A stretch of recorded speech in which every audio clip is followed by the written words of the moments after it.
All right, welcome back. This is part 2. This time we're going to really start talking about the fader wing and start talking about that. I went and double checked, make sure my mind wasn't going foggy, and indeed there are 512 channels in a universe.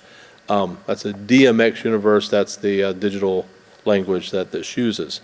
That seems like a weird number. If 512 seems like a weird number, not to go too much into detail, but know that a lot of computer systems work from a mathematical basis of hexadecimal. Hexadecimal is base 16.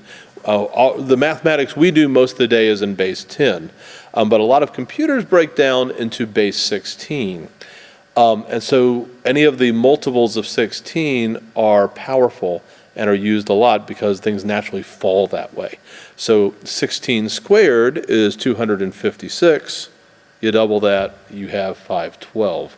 And that's why it has such a weird number. All comes down to the fact that a lot of computers speak language based on 16 as opposed to 10 like we're used to.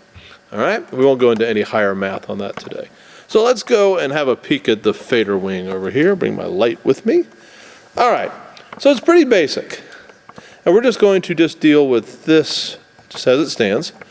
They are numbered. The numbers, however, are on the screens. Let me turn that light away so maybe we can see that a little better. It's hard to see here, but they're basically labeled, their numbers are labeled on the screens. And that's so you can actually remap these, and you can actually put different numbers different places and use these same controls for even more submaster work than we see here. So these are called faders, but the way we organize these, I use the term submaster a lot. We already talked about the grandmaster, the switch that basically controls everything. So that's a grandmaster. Then a submaster is one that deals with a smaller number of objects. So each of these can be assigned. Now, to make things easy for people who run the light board, we actually keep some of them, I've started to say permanently assigned. Nothing is permanent on a light board. Stuff can be redone all the time. But we do have some stuff assigned that we don't change often, and that's to make it so people with relatively little experience on the light board can come here and get some work done.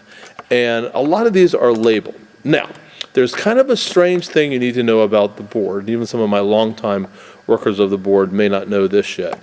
There is a slider, you'll hear me call these sliders, faders, and submasters. I use the terms interchangeably. So all the way over here, you will see in the top right-hand corner, that is number 20. You will see that I have put that up. If we're working just on submasters, we leave that one up. When you put it up, it will not seem to do anything. What it's actually doing is it's clearing out some of the information that might be stored in our complicated lighting, our LEDs and our moving lights. Sometimes when things are saved on the board, they accidentally save some of the other data, like color data for a light or a position of one of the moving lights. And so what this does is it basically tells the system, hey, I want you just to ignore that data that might be already in those instruments and do what this tells you to do. It's kind of a workaround. Really, submasters don't work naturally, especially with moving lights. It drives them crazy. And so what this does is it's allowed me to program in something ahead of time that's going to make it work better for us. So that if we're just working on the submasters, that will always go up ahead of time. Now the other stuff you can kind of see, I'll focus in on a little bit. All right. Upstage, up right, up center, up left. So that's all of upstage. I keep lighting programmed in there. So we need to light upstage. That's the back of the stage if you have forgotten your stage directions. And then right below it, you will see downstage, down right, down center, down left. Those are largely kept there. On the other side of the sliders, you will see red, green, and blue. And you will also see an all that just lights the whole stage. So each of these will just kind of light those areas. Now, you may have noticed something kind of strange. People who aren't used to the theater look at these controls and go, okay, you have right, center, and left marked, but right is on the left and left is on the right. Why in the world are you doing that, you silly person? remember, stage directions as we look at the stage from the audience are reversed. So downstage right is on our left as we look up. So let me pan back a little bit so we can see the stage. The beautiful Beauty and the Beast set is still up there. So I am going to use the down right slider over here. And there we have lighting come on for the down right of the stage.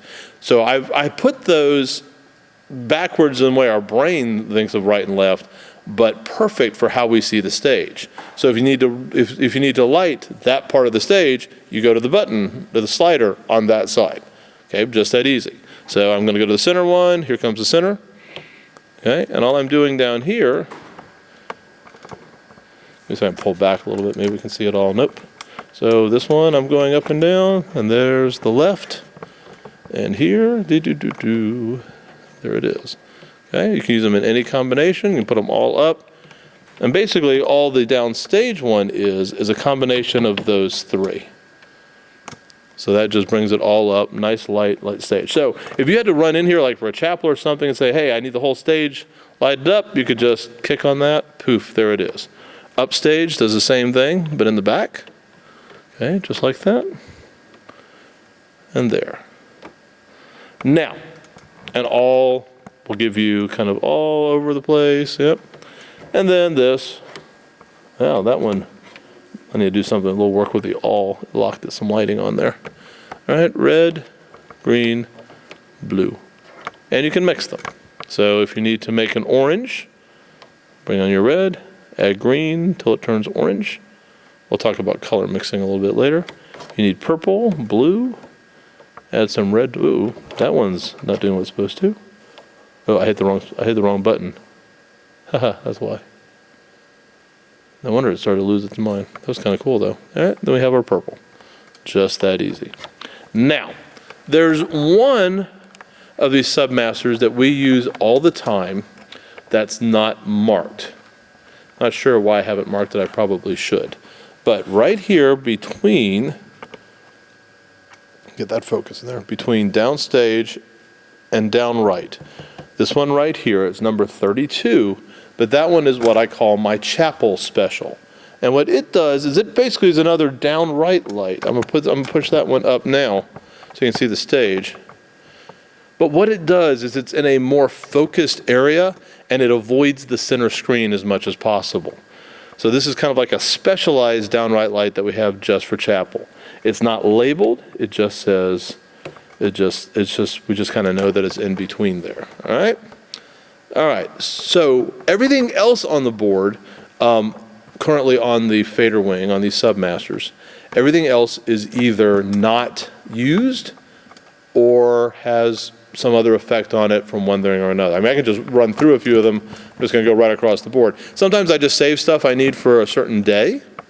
Sometimes when I'm writing light cues, which we'll get into, it saves me time to put some stuff here so I can find it faster.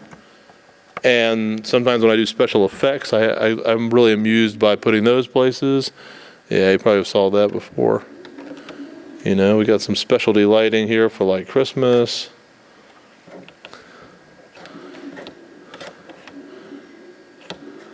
You can hear the sliders moving around like crazy on these. What else we have here? Oh, instant strobe light. Never know when that'll come in handy. Different color mixes. I got all sorts of. Oh yeah, I have. These are